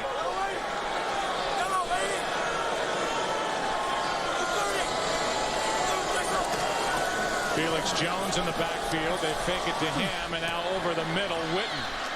I mean, Jason Witten has run wide open the entire day, and a guy that caught 96 balls a year ago, there just isn't anybody around him. Well, and if this was a better throw, I mean, you can see there is nobody around him. If he throws this one in stride, which I talked about a little bit earlier, Romo's ability to do that, I mean, Witten picks up another 30 yards. There's just it right now is Cleveland Browns just don't know what is coming at them. They don't know what Terrell Owens is doing. They certainly don't know what Jason Witten is doing, and they haven't covered anybody. 4.5 to go, third quarter. Felix Jones breaks loose and just gets tripped up. Saving a touchdown was Mike Adams. And you see that burst from Felix Jones. You said it earlier. They have been raving about this guy and how he has looked so far in camp and now into the opener. I'm sure Felix Jones, after this run and after his touchdown on his first carry, he's saying, so NFL stuff, it's not all that bad. I thought they hit harder in this league, and he's had a nice hole there to run through. If he breaks that last tackle, he's off to the touchdown. How about this? 17 plays today by this Dallas offense of 10 or more yards. They're trying for another down the sideline. Some contact with the pass out of the reach of Terrell Owens. So this Dallas team has come out of the gate. I think the expectations are, this was a 13-win team a year ago. If they don't get through the postseason, get to the Super Bowl, this is going to be considered a disappointing season. They have shown nothing here today that would make you think that they won't. No, and they didn't show anything through the preseason either. I mean, this is a team that, went through the entire 4 weeks without any incident, came into the game, they kept building, to come out here today and have a great performance, and that's what they've done. I think the great thing about this Cowboy team, what they've been able to do is not worry about all the talk about Super Bowls, and they're pretty focused on the process of getting there. Here is Stanback with his first catch. The former quarterback is starting to blossom as a receiver, according to Jason Garrett. That was good for 8 yards, and that's why I think, even though he doesn't get the credit around the league, I think Wade Phillips is the right guy as head coach of this Dallas Cowboys team. It's a good mix with Jason Garrett as the offensive coordinator, but this is a guy that doesn't really crave the spotlight, kind of an understated guy. Brought his defense. He's a great football coach, and he's done well here with Dallas. Yeah, and I've said before that if the criteria is always for a head coach that you got to go win the Super Bowl, then every coach would be getting, 31 coaches would be getting fired every year. He has done a good job, but expectations certainly are high. Oh, how about that? The catch by Creighton spinning around. Nearly a pick, and somehow Patrick Creighton got it. Brandon McDonald whiffed on it, and it turns into a 17-yard completion. That's great concentration by Patrick Creighton. This is not easy to do when you've got a guy coming across your face like that to try to knock the ball down, and then still being able to focus on the ball in flight and make the catch. They had been looking to replace Patrick Creighton as the second receiver. He's ideally a third receiver in the slot position, but as you said a little earlier, Joe, he's been awfully good as the second guy as a compliment to Terrell Owens. I think now they're pretty happy with this role within this offense. It's a false start against Dallas. One of the few things that they haven't done well here. They've been penalized. False start, 75 offense, 5-yard penalty. Replay first down. It's 9 penalties now against the Dallas Cowboys. Really the only issue that they've struggled with today. There's another look at that catch by Patrick Creighton, and just what good concentration it was, because McDonald not only came out in front of him, but he also went over the top of his headgear and very easily could have knocked him off that ball, but he was unable to do that. And Patrick Creighton is a brash guy. He's probably the most outspoken player on this team whenever he gets in front of the media, but for the most part he's able to back it up when he plays. Romo fires to Terrell Owens, and Owens down inside the 10 to the 6. Just right in stride for the most part all day from Tony Romo. That one for 22 yards. Yeah, and you mentioned whether or not Tony Romo would finish this game. I can tell you that as a quarterback, when you're seeing things the way Tony Romo is today, and you've got the kind of error out there in the defense like the Cowboys are able to create, you hope that this game never ends. I mean, this is fun right now for any quarterback to drop back and just play catch with your receivers. It's as if there's nobody out there defending them, which is really, what it has looked like. First and goal for Dallas. Already up 21. Felix Jones to the 5, and that's it. Picked up a yard. Mentioned Felix Jones as the player that the Cowboys ended up with by using the pick that they got from Cleveland when Cleveland made the deal a year ago to draft Brady Quinn. Then they turned their picks this year, Cleveland did, into this defense. They traded Lee Bodden and a 3rd-round pick this year for Sean Rogers with Detroit, and a 2nd-round pick this year for Corey Williams and the Green Bay Packers, and it has not turned into the results they were looking for here in their first real test of the season. How about that? 405 yards of offense for Dallas, and we're not even through the 3rd quarter. This one's picked off, intercepted by Wright. Underthrown was Terrell Owens, and Eric Wright gets the interception, the first turnover of the day.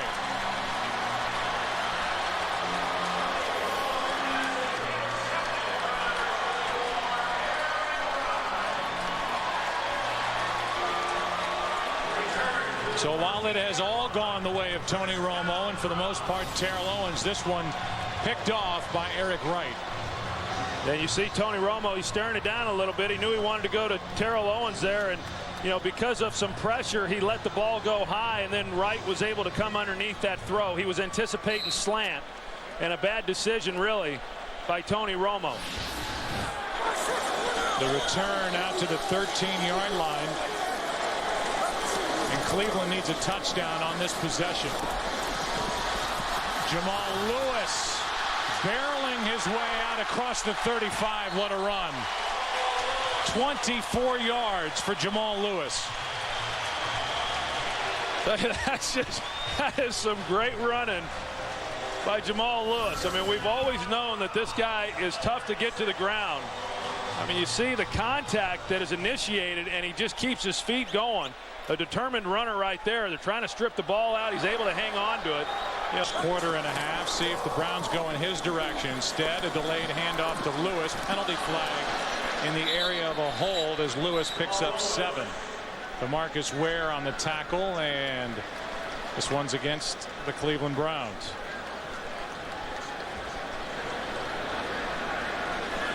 Another guy without a helmet, Tank Johnson. Make sure his earrings are still in. He got a lot of face time on Hard Knocks. On the offense, number 68. 15-yard penalty. Replay first down. I don't know what Tank Johnson spent on those earrings, but he wanted to make sure that they were both in his ears before he put his helmet back on and didn't want to leave him on the grass here in Cleveland. Yeah, with studs that big, I think I maybe would do the same thing. Of course, I wouldn't be wearing them out there either. You were more. Yours look nice today, by the way. They're bothered by this headset. You were more of like a bracelet kind of choker necklace guy. Yeah. From what I remember as a kid growing up watching it. Yeah. Got a good memory. 1st and 25 now after the personal foul. That was a big penalty, taking it back to the 22. Anderson over the middle for step toe. It was behind him, and then he got drilled. Ken Hamlin with the hit. Go back to that interception that Tony Romo threw, and it hasn't been all easy for Felix Jones. You're going to see here, he's the blocking back, and Willie McGinnis, the veteran, goes right through him. And he'll learn. He'll learn that you got to lower your base a little bit if you're going to be able to take on some of those big linebackers. Willie McGinnis has said this will probably be it for him. In his 15th year, the 36-year-old out of USC. He's had a tremendous career, and he just introduced himself to the rookie Jones. Anderson steps up, and now he's going to run. Room to maneuver, and he slides down. They're going to mark him at the 37. And a little more manageable 3rd down coming up after a run of 16 yards. Yeah, not something that Derek Anderson does a lot of. I know in talking with him and then offensive coordinator Rob Chudzinski as far as his mobility, and he has a size 15 shoe, and that generally is not conducive to being real quick on your feet.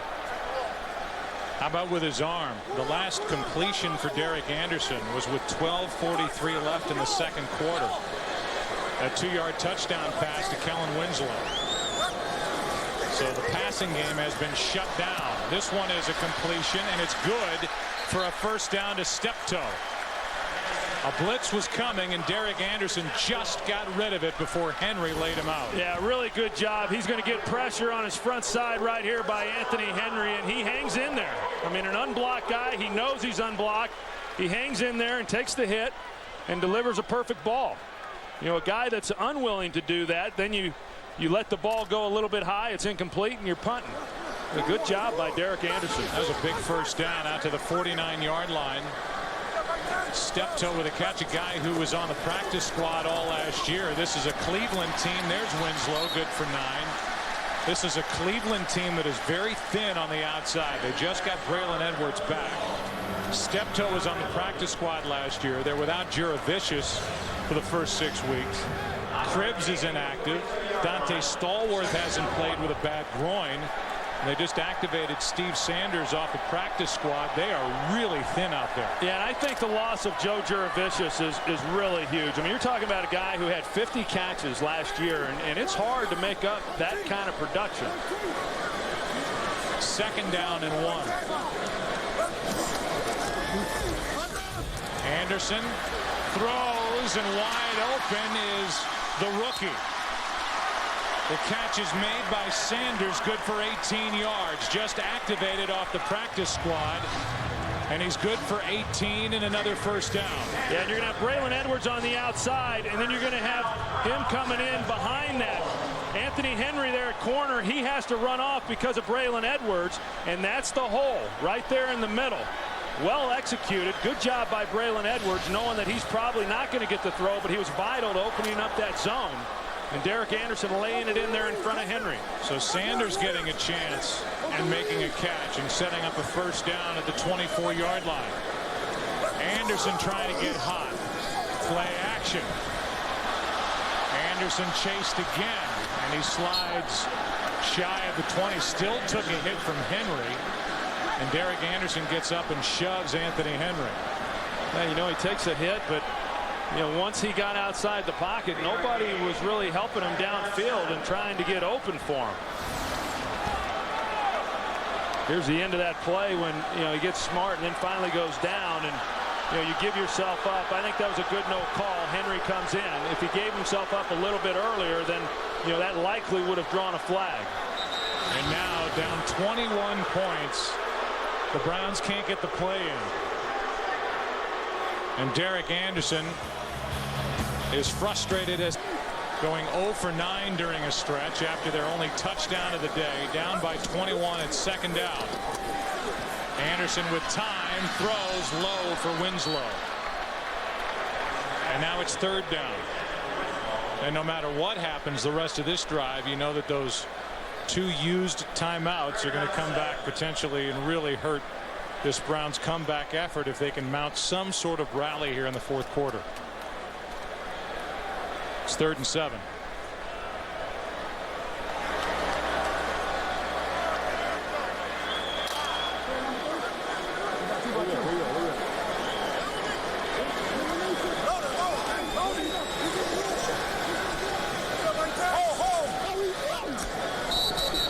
You could see movement. I believe it was Braylon Edwards. Full start. Number 17, offense. 5-yard penalty. 3rd down. Sloppy play offensively for Cleveland. Yeah, and we've seen a lot of that coming from Braylon Edwards. He's had more than one penalty. He's had more than one drop, and you know, this guy's an outstanding football player, and I know that you know he's going to continue to get better, and having missed that time I think definitely has affected him, but he has struggled. He really has struggled, and the time off, you can tell, has made a difference. They're crediting Braylon Edwards with 4 drops in this game. Pressure from where, and he comes from behind, knocks it out. That's a fumble picked up by Steptoe. They keep the clock winding, and it brings up 4th down. Fumble, 4th down. So it's a fumble. It's 4th down, And if you're the Browns, you're down by 21. You have to go for it, don't you? Yeah, I think so. I mean, I don't think a field goal really helps you any here. And, it ended up not being a bad play. And here they are running out the field goal team, and you can hear the crowd on what they think of it. If they make this 28-10, it's still a 3-possession game. And likely they're not going to have that many possessions left. Yeah, it's a 3-possession game with 1 timeout left. The way Dallas is moving the ball, I think you go for it here on 4th and 3. Well, I don't even think there is a decision to be made. I think this is absolutely wrong by Romeo Crennel. 34-yard try is good by Dawson, but this crowd doesn't like that at all. And it's 28-10. DeMarcus Ware with the pressure. Knocked it out of the hand of Derek Anderson. Set up 4th and 3. That's it, an 18-point game with over 10 to play.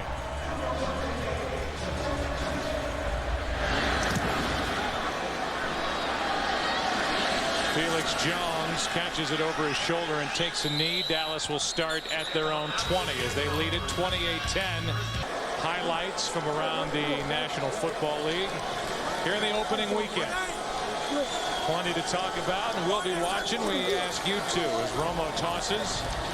Felix Jones gets the carry. Felix Jones has been the featured back while Marion Barber went in for x-rays on his ribs. So if we get any more word on exactly what happened to Marion Barber, we'll pass it on, or what the evaluation turns up. But at the moment, it's the rookie Felix Jones. Yeah, and I would think that he's going to get a bulk of the work here on this possession. We did see on that last possession Jason Garrett electing to continue to throw the football, continue to be aggressive. They gave points away when they threw the interception. I would imagine that they'll come out here and just try to run this clock down as best they can. 2nd down and 7. Handoff is to Jones running left. Not much there as the Browns stack up against the run. A gain of 1. Prior to that play, Sean Rogers and Corey Williams, 3 total tackles between them in their Browns debut. Early game rushing leaders. Michael Turner, first year as a featured guy for Atlanta. They had a big day, and look at what Michael Turner did. Willie Parker, he and the Steelers will take on Cleveland here next week. And Brian Westbrook, 91 yards, a touchdown on 19 carries against St. Louis for Philadelphia. A great win for Atlanta. And Matt Ryan already has 1 more win than I got my entire rookie year. 3rd down and 6. Out of the shotgun. Romo throws and completes. Creighton makes the catch, and that means that Romo is now over 300 yards for the day. And I tell you, this is easy for most veterans, but for rookie running backs, Felix Jones, to see the blitz coming and be able to get over there and pick it up, that's a good job. And I think that illustrates, why these coaches think so much of him. Typically, when a running back comes into the league, they're pretty good running the football, but they're not very good in recognizing blitzes, and more importantly, even if they do recognize it, blocking it up. But Felix Jones, boy, he's an all-around player, and he's going to contribute a lot throughout this season. 1st down Dallas, and a toss. Felix Jones running right. Penalty flag on the play, and there's nothing out there for Jones. No gain. Indication is it's against Cleveland. Holding number 92, defense. 5-yard penalty from the end of the run. Automatic 1st down. Something they started to call more of a couple of years ago. Sean Rogers for a defensive hold in the middle of all that action.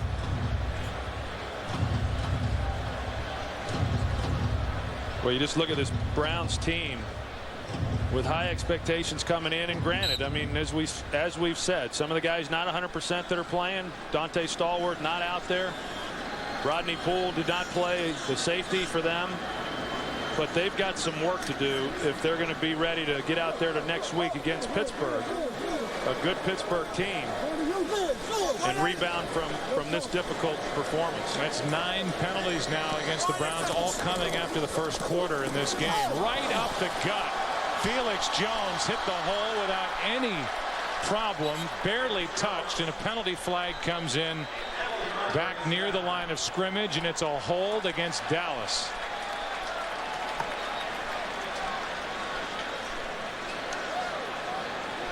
With under 7.5 to play. Holding, number 70, offense. 10-yard penalty, replay first down. They get Leonard Davis. Yeah, there he is right there, and he's so big. I mean, they're not going to miss many when he holds, and you can see that, you know, he just got in a bad position. He thought the running back would be further up the field, and if that would have been the case, and the linebacker would have been coming at him a little bit differently. But when you get tired late in the game, you know, it's your feet that just don't get you in the right position to make the blocks. Leonard Davis has a picture of Kimbo Slice over his locker in the dressing room, and that's what they call him. Mixed martial arts star is Kimbo Slice, and Leonard Davis got about 100 pounds on Kimbo. Which one would you least like to run into?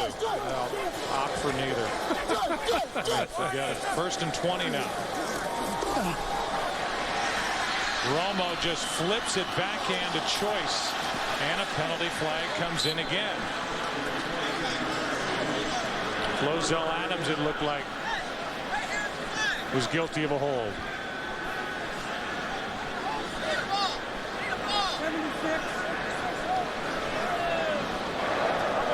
Holding, number 76, offense. 10-yard penalty, replay first down. There's number 76 on Cameron Wimbley. Yeah, and Flozell Adams grabbed him and slung him to the ground. Mentioned Romo's over 300 yards for the day. Last year, Tony Romo set a club record with 7 300-yard passing days, and he's 1 for 1 this season. 302 with a touchdown and interception. 2 rushing touchdowns for Barber, who's bothered by bad ribs now. And 5 catches, 87 yards, and a touchdown for T.O. And I tell you, when you're completing 70% of your passes, I mean, it makes it real easy for Jason Garrett to continue to make those calls. 1st and 28, and they throw it up by 18, and the pass is caught by Stanback. He makes the catch out of bounds at the 34, a 15-yard completion for a guy who's still learning the position of wide receiver. And because Hurd is out with a bad ankle and Miles Austin is out with a bum knee, a sprained MCL, and probably will miss at least the first 2 weeks, Stanback will get some action. Yeah, he will, and he's a raw receiver, and as you said, Joe, he's got a long way to come. They were uncertain as to whether or not he would even be able to play today because of the shoulder injury that he has experienced. I know a lot has been made of the injuries to the other guys who aren't with us, but the key guys from last year that made up this team are all on the field today. On 2nd down, handoff is to Felix Jones, has a first down. Inside the 45 of Cleveland, here's Kurt Menefee to tell us what's coming up on the OT. All right, thanks, Joe. Coming up after all our late games, it's the OT. All the latest on Tom Brady's knee injury. We'll recap a huge day for Donovan McNabb, Drew Brees, and the ageless wonder Brett Favre. Also, all the news, notes, scores, highlights, and interviews from around the league. That's right after all our late games are done. But for now, back to you, Joe, Troy, and Pam. All right, Kurt, thanks. Dallas Cowboys trying to start 1-0. They're up by 18, and with 5 to go. Clock is running. First down. Felix Jones getting a heavy dose to the 40. Well, I know Hudson Houck is happy with what he's seeing.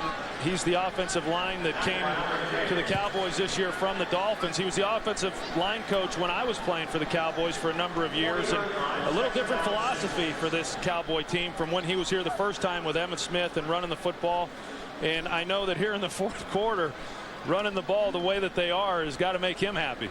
Well, that's really where all the money that the Dallas Cowboys make as an organization, and that figures to go up when they go into that $1 billion plus stadium next year. They get a real advantage. There is no salary cap for a coaching staff, and they can overpay for coordinator Jason Garrett. They can overpay and overwhelm somebody like Hudson Houck to make sure that he comes back. And that's where they have a real advantage with the money that they have flowing through this organization. Well, he's been a good coach in this league for a long time. You look at the names of those players that he has coached, whether it be at college or in the pros, all of them Hall of Famers with the exception of Larry Allen. And and he soon will be. And the guy standing behind him right there is none other than Eric Williams.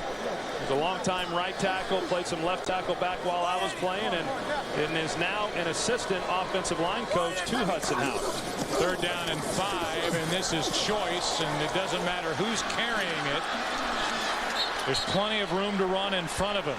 And Tashard Choice picks up 15 before Leon Williams brings him down. And all the good teams are able to do this. You've got a lead, the clock is running, you keep it on the ground, you grind out yards, and you run the clock out.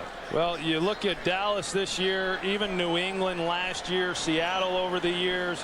You know, what most of these high-scoring teams do is they come out, they throw the football early, they soften up a defense, they create big plays, they score points, and then once they get a lead, they have the ability to wear people down running the football, and that's been the blueprint, really, for the Cowboys under Jason Garrett, and that's what they're doing again here today. There's Choice again. Last 2 carries, this one good for 3, and we've talked a lot about this offensive line, and here are their faces again. Flozell, Corey Proctor playing at left guard in place of Kyle Kozar.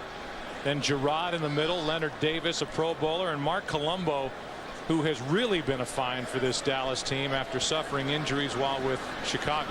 Yeah, and this one right here, Corey Proctor, you know, he's making the start because of the injury to Kyle Kozar. And they say, well, he's a little light, you know, there in the offensive line, and I look it up, he's 310 pounds. I mean, and they say relative to the line, he is light, but 310 pounds. When did we ever think we'd get to the day where 310 pounds was considered light? I'll be with Dan Deerdorf tomorrow in St. Louis, and he and I talk about that all the time. It's amazing. And in a relatively short period of time. Yep. I mean, the players got enormous over just a few years. To lose their first playoff game when they lost at home to the eventual champion New York Giants. All of the expectations for Wade Phillips' team. HBO tagging along during the preseason and training camp, and they have come out and been very impressive here today on the road in Cleveland. Choice to the 15-yard line. Clock continues to run, and these two, Troy, I mean, it's not even, and it's to Romo's credit, it's to Terrell Owens' credit, it's to Jason Garrett's credit, but all that stuff, all the conversations coming in, you don't even really bring it up anymore with Terrell Owens, and certainly his relationship with Romo couldn't be better. Yeah, I agree with that, Joe, and I don't want to speak for Terrell Owens, and I don't want to speak for Tony Romo, but it seems anyway that Terrell Owens just has a respect for Tony Romo that he just didn't have at other places that he was at. And I know that Tony Romo has helped cultivate that relationship, and that's important. But, you know, and maybe part of it also is that Terrell Owens knows that if you're ultimately going to be able to have some of the success that he would like to have, it helps if you do have a positive relationship with your quarterback, but they certainly have that. Minute 15 left. Minute 15 left. It's 4th down for Dallas. They called a timeout. 4th and 1. Handoff is to Choice, and on 4th down and 1, it looks like he has enough for a first down.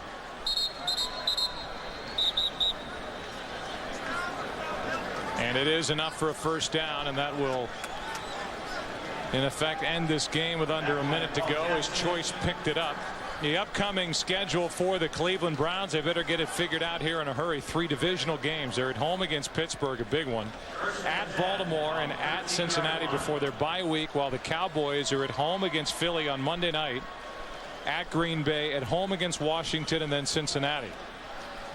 And Romeo Crennel and staff will have plenty to talk about at the end of this one. Kneel down time for Romo. Today's game being produced by Richie Zients, directed by Artie Kempner. Our thanks in the booth to Steve Horn, our editorial consultant. The technical producer is Joe Stevens. Technical director is Colby Bourgeois. And the audio mixer is Fred Aldis, who on Friday turned 50.